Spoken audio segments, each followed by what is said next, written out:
Você sabia que a Terceira Era tem um clube de assinatura? Basta acessar o primeiro link da descrição para ser levado à página da org lá no PicPay. Você vai poder escolher dentre vários planos, anunciar no nosso podcast, apoiar, sugerir pautas, participar dos nossos grupos e muito mais. Venha fazer parte de um novo conceito, de um novo tempo, de uma nova era. A gente agradece a sua colaboração.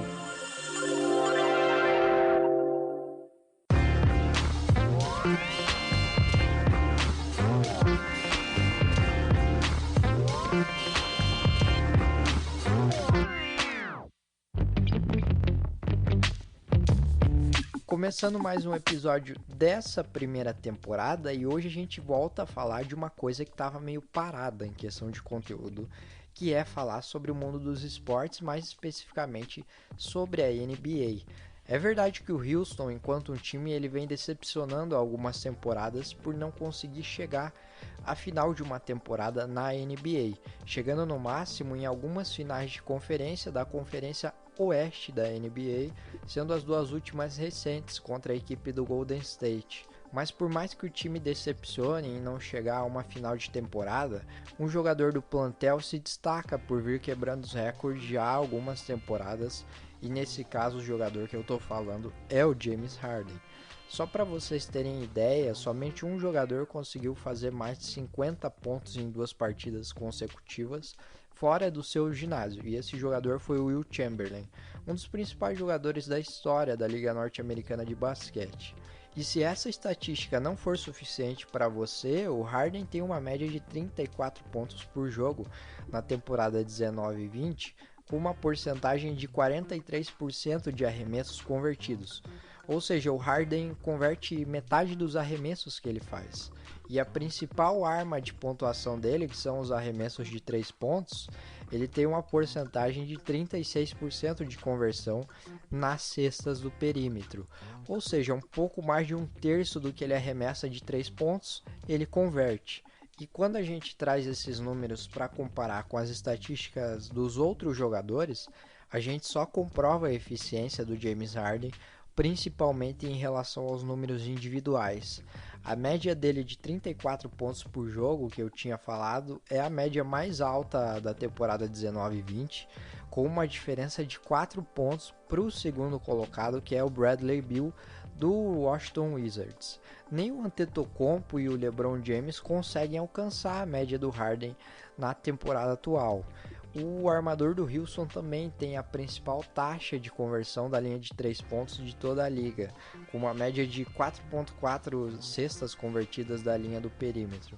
Quem está atrás dele é o Lillard, do Portland, com 3.9 de conversão. A conclusão ainda é que, além de o Harden ter a maior média de pontos por jogo na temporada 19-20, é ele também quem é o responsável pelo maior número de cestas de 3 convertidas por jogo. Aí você me pergunta, mas o que essas estatísticas têm a ver com o título do vídeo? Tem tudo a ver, porque além da eficiência do Harden nos números gerais do time do Houston e da Liga Norte-Americana por um todo, ele tem um requisito extraordinário de construção de jogadas, que são os dribles. Aí, para discutir a questão dos dribles, a gente deixa um pouco as estatísticas de lado.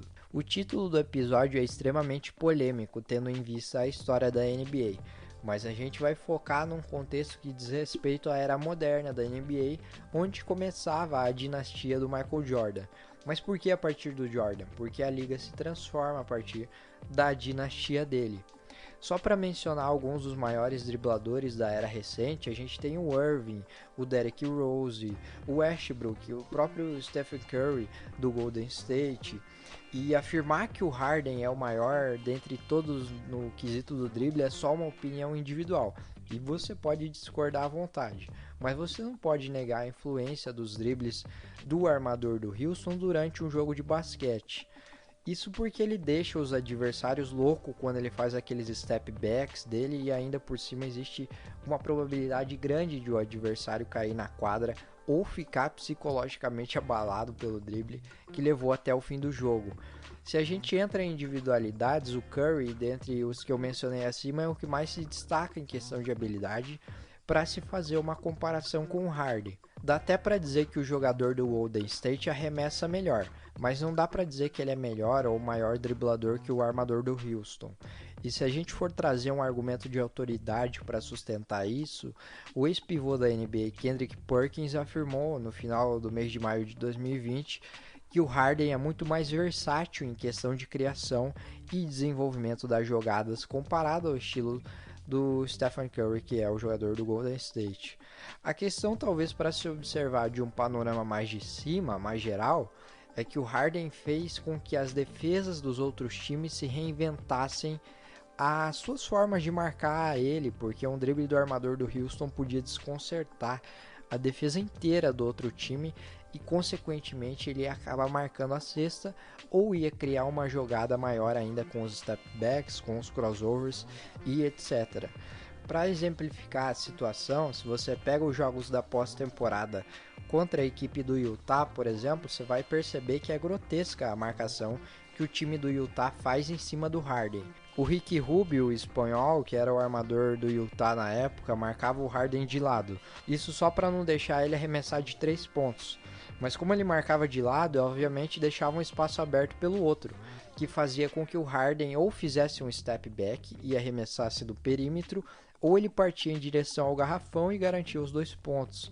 Ou seja, a tática de defesa dos outros times era fazer com que o Harden fizesse menos pontos, porque era impossível evitar que ele deixasse de fazer com um repertório grande dele de jogadas, seja em questão de pontuação ou seja em questão de dribles. Até hoje é difícil de marcar ele e poucas equipes conseguem fazer isso com tanta eficiência na marcação quando estão jogando contra a equipe do Houston.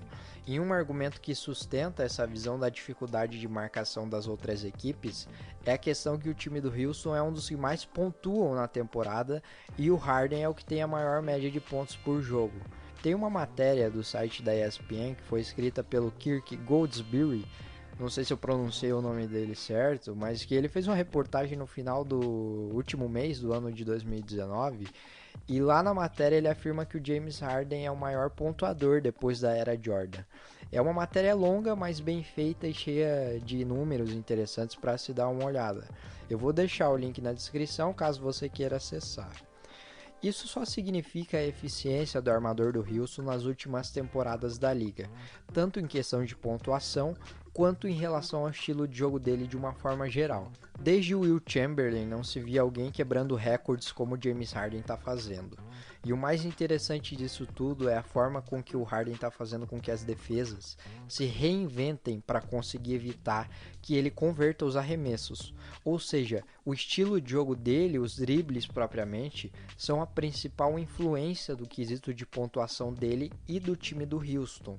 E a gente fica na torcida para que as defesas não consigam parar ele e que os jogos dele se tornem cada vez mais atrativos para os torcedores do Houston, mas principalmente para quem gosta de basquete.